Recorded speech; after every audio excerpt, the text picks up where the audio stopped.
Halo teman-teman Digipreneur, kembali lagi bersama saya Mr. Royli di YouTube Digipreneur ya, YouTube Digipreneur. Buat teman-teman yang mendengarkan, yang menonton video ini tidak melalui YouTube, teman-teman bisa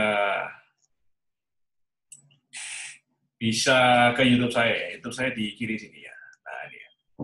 Digipreneur YouTube ya. Aksesnya topmotivatorbisnis.com ya. Di sebelah kiri saya berarti kanannya Bapak Ibu ya. Di sebelah kanannya Bapak Ibu. Oke. Dan ini Instagram saya ya. Sebelah kanan saya berarti sebelah kirinya Bapak Ibu ya. Nah, Mr.Royli. Ya, ini Instagram saya ya. Teman-teman bisa follow ya supaya kita bisa keep in touch ya. Di dunia digital. Di atas itu ada podcast saya ya. Teman-teman bisa akses trainerdigital.com dan ini website pribadi saya. mrroyli.com ya. Penuh dengan tulisan semua ya. Background saya. Oke. Dan kita mulai ya. Kita mulai. Saya share screen ya. Saya share screen. Nah, masuk ya. Buat teman-teman yang baru, perkenalkan nama saya Mr. Royli. Saya penulis sebuah buku laris ya. Bestseller ya. Success Revolution dan Method Revolution. Nah, Success Revolution itu buku pertama saya ya. Nah, ini teman-teman bisa dapatkan di sini ya. mysuccessrevolution.com. Lalu buku kedua saya ini, buku Mentor Revolution ya, buku Mentor Revolution. Saya mengajarkan teman-teman untuk gimana sih cara mencari mentor yang bagus ya. Karena belum ada buku di Indonesia yang membahas tentang yang namanya mentor. Gimana cara cari mentor yang membahas mendetail ya. Gimana cara mendapatkan mentor, cara berdekatan dengan mentor gimana, apa yang bisa dipelajari dari mentor, menemukan mereka dari mana, belum ada yang membahas secara detail ya. Dan saya satu-satunya di Indonesia. Jadi ini buku langka banget ya, Mentor Revolution ya, langka banget. Dan itulah alasan kenapa saya bisa berada di posisi sekarang ya, gara-gara adanya mentor ya. Kalau nggak ada mentor, saya pasti nggak akan bisa berdiri di posisi sekarang ya. Kalau Success Revolution, ya pertama ya, first time ya, gimana cara mencapai sukses di usia muda, walaupun teman-teman bukan anak orang kaya ya, dari keluarga pas-pasan ya, jadi miliarder, tagline-nya kan jadi miliarder sejak muda, dengan modal nol. Gitu ya. Itu, lalu ini ya, ini teman-teman bisa dapatkan itu semua ya. Materi-materi saya, akses saja semua di sini. Dan di hari ini, saya akan membahas tentang jenius ya. Kejeniusan. Jadi materi hari ini saya akan membahas detail, kamu ini sebenarnya jenius. Kamu ini jenius. Dan cara menjadi jenius dan kreatif. Saya akan bahas itu ya. Nah, ini berdasarkan apa? Berdasarkan dengan beberapa hari yang lalu ya. Mungkin minggu depan ya. Minggu lalu ya. Minggu lalu tuh saya mengikuti sebuah sertifikasi ya. Sertifikasi, dan ini ilmu mahal ya. Saya membayar ya. Saya membayar mahal untuk sertifikasi itu. Saya ikut sertifikasi Mind Map ya. Certified Mind Map ya. Dan sebagai dari materi itu akan saya bantu untuk sharingkan ke teman-teman ya. Certified Creative Problem Solving with Mind Map. Mind mapping itu gimana cara memetakan ya, pikiran ya. Dan kita mencatat dengan pola kerja mind map ya, akar-akar. Bagi teman-teman yang udah tahu, itu powerful banget ya. Powerful banget. Dan bapak dari mind map itu adalah si Tony Busan. Ya. Tony Busan. Ini the father of mind map.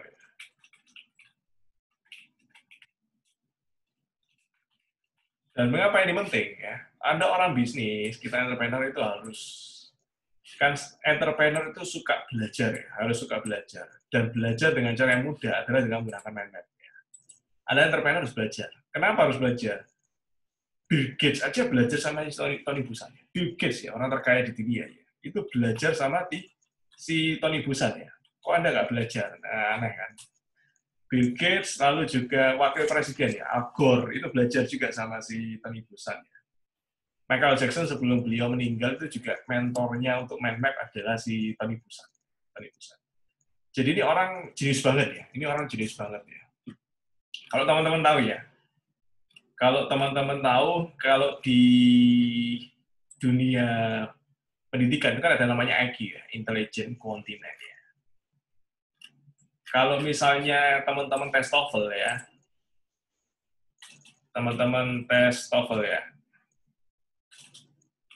itu kan ada yang namanya, itu untuk tes TOEFL adalah untuk mengukur tingkat keterampilan bahasa Inggris ya, teman-teman ya. Nah, tapi kalau misalnya kreativitas itu ternyata bisa diukur, ada ukurannya. Namanya adalah The Creativity Index. The Creativity Index ya. Dan The Creativity Index itu diselenggarakan di seluruh dunia ya. Diselenggarakan di seluruh dunia, The Creativity Index. Yang menarik adalah ini. Si Tony Buzan ini ya, itu menang beberapa tahun ya. Jadi bertahun-tahun lamanya dia menang terus mencapai rekor Creativity Index nomor 1 di dunia. Luar biasa ya. Ini saya pakai kacamata juga ya.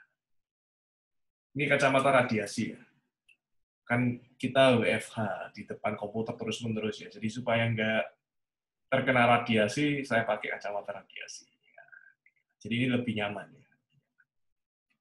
Kembali ke The Creativity Index. Jadi ini adalah officially orang yang dianggap orang paling jenius di dunia. Ini, si Tony Buzan ini. Paling jenius ya, bayangin ya.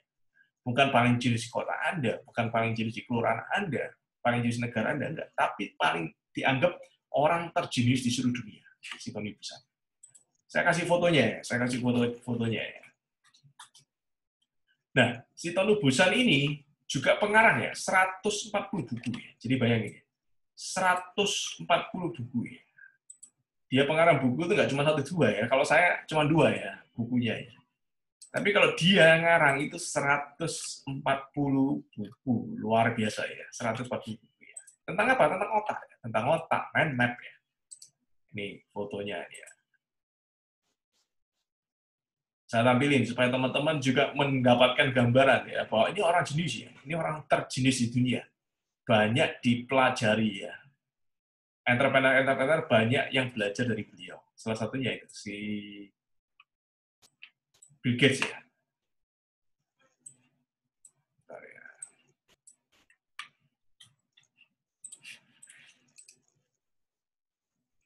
Ini saya tampilkan ya, foto beliau ya. Ini dikenal sebagai the father of mind map.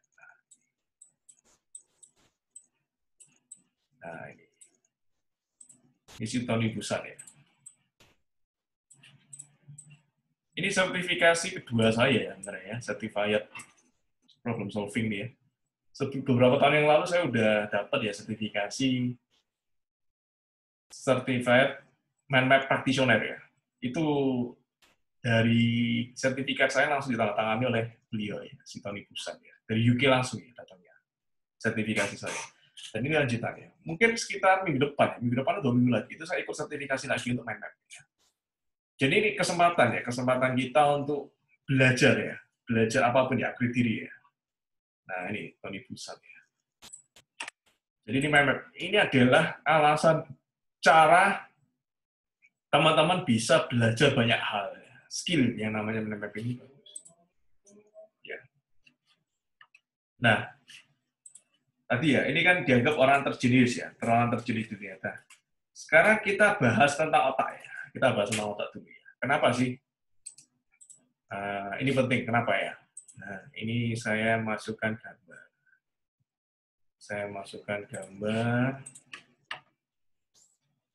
Gambar otak ya.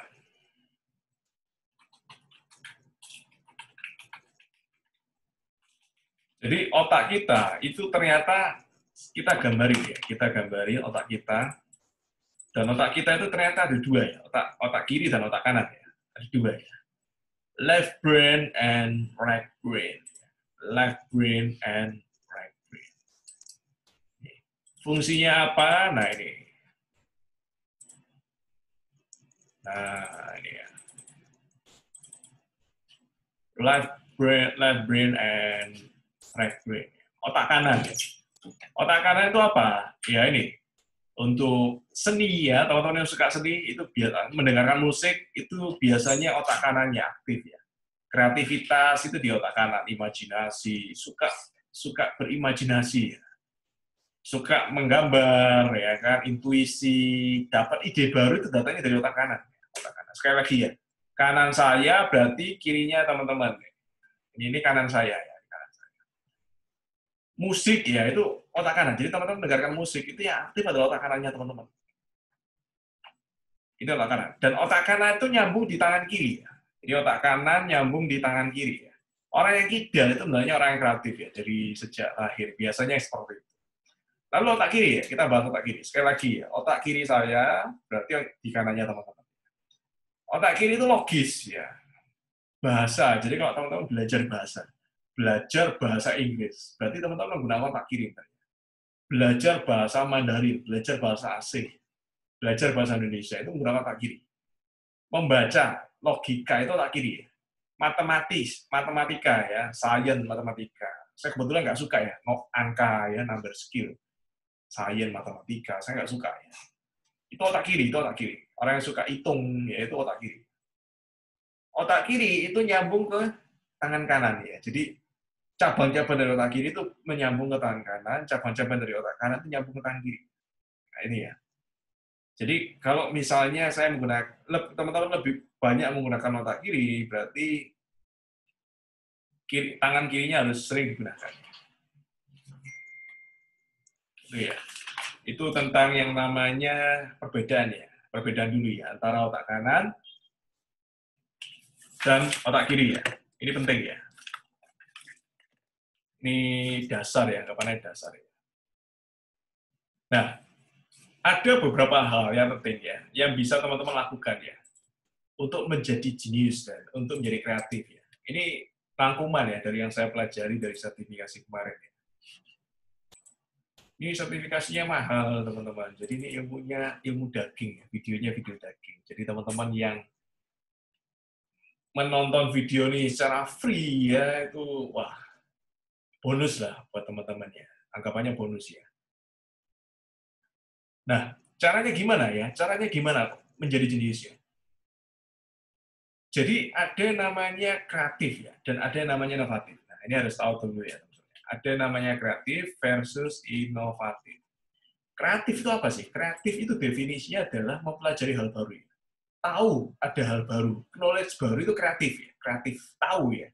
Hanya tahu doang ya, nggak ada action, nggak ada tindak lanjut. Tapi kalau inovatif, itu berarti teman-teman tahu dan dilanjutkan ya dengan action, ya. Diterapkan, diaplikasikan, dan ini inovatif.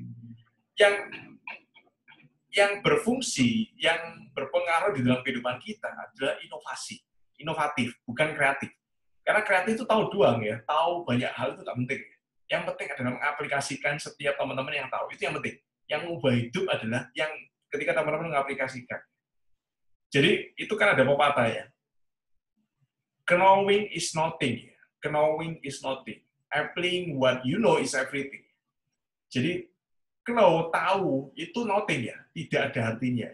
Tapi applying what you know, mengaplikasikan apa yang teman-teman tahu, itulah everything, itulah segalanya. Itu yang mengubah hidup ya. Bumi dengan langit ya. Kita belajar sesuatu, itu cuma kreatif. Tapi kalau kita belajar sesuatu dan kita mengaplikasikannya di dalam habit, mengaplikasikannya di dalam kehidupan, di dalam bisnisnya teman-teman, ya kan, itu jadi yang namanya inovatif. Dan itulah yang merubah hidup. Jadi yang terpenting adalah inovatif ya. Ini saya build. Ini saya build yang inovatif. Nah, saya garis juga. Jadi yang penting adalah inovatif, bukan kreatif. Inovatif. Nah, pertanyaan adalah gimana caranya jadi inovatif? Ya, gimana? Inovasi ya. Berarti teman-teman yang disebut dengan jenius itu kan orang yang punya banyak hal, punya banyak ide, ya kan? Dia nggak pintar. Kenapa dia pintar? Karena dia punya banyak ide. Dia mengaplikasikan setiap apa yang dia tahu ya. Karena pada dasarnya adalah semua manusia, you are a genius. Semua manusia itu pada dasarnya adalah jenius di bidangnya masing-masing. Kejeniusan ada banyak ya, kepandian ada banyak, kepintaran ada banyak. Kita nggak bahas itu ya.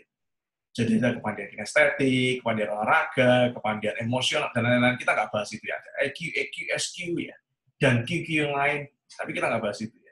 Pada dasarnya adalah you are a genius. Ya. Teman-teman punya yang namanya kejeniusan di dalam dirinya teman-teman sendiri. Tapi itu belum ditampilkan, belum diasah. Cuman potensi aja. Gimana cara mengasah? Ini saya kasih tools buat teman-teman. Di video kali ini saya kasih tools ya. Tools yang berguna buat teman-teman. Cara mengasah, yang pertama adalah melakukan brainstorming. Ini jelas ya. Cara mendapat ide dalam brainstorming, ini paling bagus ya, brainstorming. Brainstorming itu artinya belajar hal baru ya. Sharing ya. Jadi nggak cuma belajar doang, tapi sharing ya. Sharing hal-hal yang teman-teman belum tahu sebelumnya. Dan ini harus dilakukan lebih dari satu orang. Ya. Kalau cuma satu orang ada namanya merenung, ya. Merenung, menganalisa, itu satu orang. Brainstorming itu artinya beberapa orang. Ya. Beberapa orang. Dan brainstorming yang bagus seperti apa? Brainstorming yang bagus seperti apa? Nah ini, saya kasih tools ya, buat teman-teman supaya bisa brainstorming yang bagus ya. Brainstorming yang bagus. Ini saya bantu tuliskan di sini. Ini berguna banget ya buat teman-teman yang ingin meeting ya. Cara brainstorming ya, apalagi teman-teman yang punya startup ya. Coba praktekkan ini ya. Yang bagus ya. Cara brainstorming ya. Cara brainstorming. Ya. Yang pertama adalah ide yang dikeluarkan harus banyak. Ide harus banyak. Ide harus banyak. Kuantitas ya, bukan kualitas ya. Kuantitas, bukan kualitas. Maksudnya jangan disortir dulu, ya idenya jangan disortir dulu. Ya. Banyakin ide aja. Gimana cara naikin omset? Nah, itu idenya kurang ya. Nyeleneh nggak masalah. Ya. Yang penting kuantitas, ya. Dili saja dulu, jangan disortir dulu. Supaya apa? Supaya kreatif, ya. Supaya inovasi itu muncul. Yang kedua adalah unik. Tidak biasa, ide yang liar, itu bagus ya. Jadi ini brainstorming yang tidak konvensional ya. Jadi jangan Anda brainstorming tapi banyak rules-nya, banyak aturan-aturannya yang membatasi. Idenya yang bagus nggak muncul. Otak itu kalau dibatasi nggak akan mengembang ya, nggak akan muncul ide yang bagus. Jadi nggak usah dibatasi. Unik, idenya unik, no problem tulis saja. Tidak biasa, no problem tulis saja. Ide yang liar, semakin liar semakin bagus. Terus selama brainstorming tidak boleh mengkritik ya. Nah, wah, idemu ini gak masuk akal ya. Masa mikir seperti itu? Jangan dikritik ya. Namanya itu jangan dikritik ya. Nah, lalu juga have fun. Ini penting ya. Jadi 4 hal ini ya. Have fun. Brainstorming itu jangan ragu. Harus fun. Harus fun. Bisa dilakukan sambil ada video, ya. Ada musik ya. Ada musik juga, menggunakan musik itu biasanya berguna ya. Buat brainstorming sangat berguna. Biasanya kalau teman-teman di training kan seperti itu ya. Kalau lagi grup ya, grup discussion gitu kan biasanya itu disebut brainstorming. Dan itu biasanya fasilitator biasanya membunyikan yang namanya musik. Ya. Tujuannya apa? Supaya have fun. Ya. Dibikin suasana seceria mungkin, ya kan? Peserta aktif. Nah ini. Jadi 4 cara brainstorming yang bagus. Ide harus banyak, kuantitas, bukan kualitas. Yang kedua adalah unik, tidak biasa. Semakin liar semakin bagus. 3, tidak boleh mengkritik. Ya. Dan 4, have fun.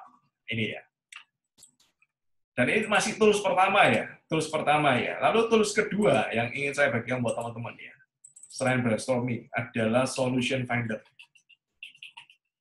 Maksudnya gimana? Maksudnya seperti ini ya. Biasanya orang ketika problem baru datang ke mentor ya, ke mentornya ya. Atau baru datang ke coach-nya ya. Nah, problemnya adalah ketika terjadi masalah, itu biasa problemnya udah besar ya. Justru sebenarnya sebelum terjadi masalah, itu kita harus tetap konsultasi. Tetap kita cari coach ya, tetap kita coaching ya, tetap kita perbaiki apa yang kurang ya. Jadi jangan tunggu sampai jadi masalah dulu, baru kita gerak. Itu keliru ya, itu keliru. Sebelum jadi problem, kalau bisa ketika ada potensi problem itu muncul, kita harus cari solusinya. Kalau ada kekurangan, kita tingkati, kita upgrade diri, kita upgrade. Kalau ada, oh ini potensi jadi masalah, nah itu kita langsung perbaiki. Jadi solution finder. Ya. Jangan jadi ketika ada problem baru teman-teman datang ya, itu keliru ya, terbalik ya. Biasanya terlambat, kalau seperti biasa terlambat. Resource yang kita buang ya, resource yang habis itu biasanya lebih banyak resource-nya. sumber daya, entah itu sumber daya waktu, biasa kita lebih banyak habis, ya kan, sumber daya uang, duit ya, ongkos belajar itu juga lebih tinggi biasanya, dan banyak hal lain ya. Jadi jangan sampai tunggu jadi masalah dulu, baru teman-teman cari, ya. Jangan. Solution finder, cari solusinya ya, cari solusinya. Apa saja solusinya ya. Ini yang kedua ya, solution finder ya.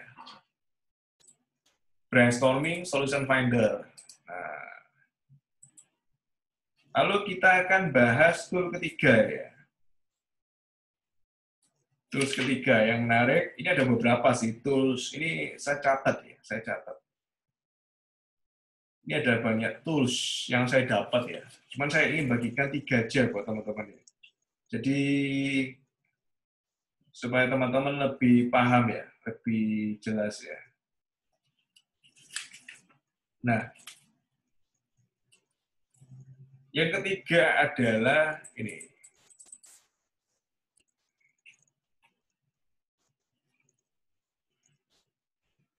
Saya kasih tools yang ini aja. Yang lebih mudah ya, lebih mudah untuk nah ini. Challenge assumption ya. Ini tools bagus ya, challenge asumsi. Challenge assumption itu maksudnya men-challenge ya, menantang asumsi. Kadang asumsi ya, asumsi A itu belum tentu benar ya, asumsi. Dan asumsi dibentuk karena adanya namanya keyakinan ya, keyakinan. Kalau jualan itu harus offline ya. Gak mungkin bisa ya kan jualan itu online. Ya kan? Apalagi produknya ini mobil. Masa jualan mobil online? Ya kan? Misalnya Anda sales mobil ya, sales dealer ya. Tapi nggak tahu kalau bisnis online sekarang ya teman-teman nggak tahu ya. Banyak ya sales online itu jadi selebgram ya. Jadi biasanya SPG ya, yang cantik, yang cakep ya, yang dari dealer itu, showroom itu jadi selebgram duluan. Lalu dia jualan mobil di sana ya, itu banyak banget ya. Saya lihat banyak banget di Instagram. Jadi challenge assumption, ternyata mobil juga bisa dijual secara online ya, luar biasa ya. Jadi orang lebih terbangun trust-nya ya kan, karena kepoin terus Instagram-nya si sales-nya ini ya, si SPG-nya ini. Akhirnya di sana trust terbentuk, akhirnya jualan ya. Dan laris, dan rata-rata mereka ini top sales ya di showroom-nya masing-masing. Ya. Challenge assumption, ini contoh challenge assumption. Ya. Contoh lagi challenge assumption adalah, dulu asumsinya adalah planet bumi ini adalah planet datar. Ya. Dulu asumsinya. Ternyata ditemukan lagi bahwa planet bumi adalah planet yang bundar. Ya. Dan asumsi itu terus terbentuk ya. Dulu diketahui bahwa yang namanya dunia ini, ya kan, dunia ini matahari, bintang, ya kan, bulan dan lain-lain itu mengelilingi dunia. Dunia ini pusat alam semesta dulu. Ternyata asumsi itu salah, di challenge ya. Ini buktinya di challenge. Jadi challenge itu harus ada bukti. Ya. Buktinya adalah yang benar adalah bumi yang mengitari matahari. Nah, ini asumsi. Jadi itu contoh-contoh asumsi ya, bisa teman-teman lakukan ya. Misalnya ya, dari dulu ya kan, omset itu selalu 1 miliar terus sebulan ya. Pak, nggak mungkin jualan makanan bisa omset di atas 1 miliar. Ya. Itu kan asumsi. Harus di-challenge ya. Dicari datanya mana, faktanya mana. Oh, datanya ternyata ada. Restoran di kota lain misalnya ya, atau di kota itu. Ini loh ada. Resto ini ternyata omsetnya 2M, 3M bahkan 1 bulan. Bisa gitu. Ada datanya, ini datanya. Jadi ini challenge assumption. Dan ketika kita men-challenge asumsi kita, maka akan muncul ide-ide baru ya. Karena kita memaksakan diri kita ya. Jadi pikiran manusia itu terblok biasanya ya. Harusnya bisa berkembang ya. Berkembangnya sesuai biasanya dengan catch ya. Dengan catch itu maksudnya dengan sangkar ya. Kalau sangkarnya kecil ya, berkembangnya pikiran kecil. Itulah alasan kenapa orang-orang yang biasanya orang-orang dari lahir misalnya di desa, lingkungannya sudah misalnya lingkungannya petani ya kan, keluarganya petani, tetangganya petani, biasanya juga jadi petani juga. Dan banyak seperti itu ya, misalnya keluarga dokter ya kan, anaknya juga dari dokter. Kenapa? Karena dari kecil ya kan, taunya cuma kerja itu jadi dokter ya. Taunya kedokteran ya kan, penyakit dan lain-lain. Ilmunya seperti itu yang dibahas ketika di meja makan oleh orang tuanya juga seperti itu. Keluarganya ternyata juga dokter semua di bidang. Ada yang jadi perawat, ya kan? Jadi menurun ya keturunan itu. Nah itu karena asumsi di keluarga itu ya. Dan ini asumsi harus di-challenge ya. Ada banyak sekali pengusaha yang datanya dulu dari kota kecil atau dari desa, ya kan? Tiba-tiba karena dia men-challenge assumption ya. Saya nggak bisa besar ketika saya di desa aja. Saya harus cari kota yang lebih besar. Datang ke kota besar, akhirnya dia sukses di sana. Banyak sekali ya kejadian, banyak sekali cerita ya. Biografi teman-teman cari di luar sana banyak banget. Itu rata-rata seperti itu ya. Karena asumsi yang dulu yang dia pelajari ya di keluarganya dia, di lingkungannya dia dulu itu kecil. Ketika dia merantau, dia ketemu asumsi yang lebih besar. Dia ketemu catch ya, ketemu tempat yang lebih besar. Asumsinya jadi besar. Ya. Oh, ternyata asumsinya seperti ini, seperti ini. Nah, ini penting ya. Jadi tools hari ini 3 tools yang bisa membuat teman-teman untuk menjadi kreatif ya. Menjadi jenius adalah yang pertama dengan brainstorming. Ide-ide terkumpul banyak sekali ya. Idenya nggak cuma dari teman-teman, dari lingkarannya teman-teman ya. Ketika teman-teman melakukan brainstorming, banyak sekali ide, dan ini saya bagikan juga cara untuk brainstorming yang bagus. Yang kedua jadilah solution vendor. Sebelum problem itu ada, teman-teman harus punya yang namanya solusinya ya. Mengupgrade dirinya teman-teman. Yang ketiga adalah men-challenge asumsi. Ya. Ternyata asumsi yang kita yakini sekarang itu belum tentu benar ya nantinya. 1 tahun lagi, 2 tahun lagi, atau 5 tahun lagi, atau 10 tahun lagi ya. Belum tentu benar ya. Jadi kita harus challenge terus-menerus. Dan 3 hal ini saya yakin akan membuat teman-teman bisa menjadi pribadi yang lebih jenius, pribadi lebih kreatif, sehingga bisnisnya lebih jauh berkembang. Sukses selalu buat teman-teman. Salam Digipreneur. Kembali lagi bersama saya, Mr. Royli, di YouTube berikutnya, ya, di video-video berikutnya. Sukses selalu buat teman-teman.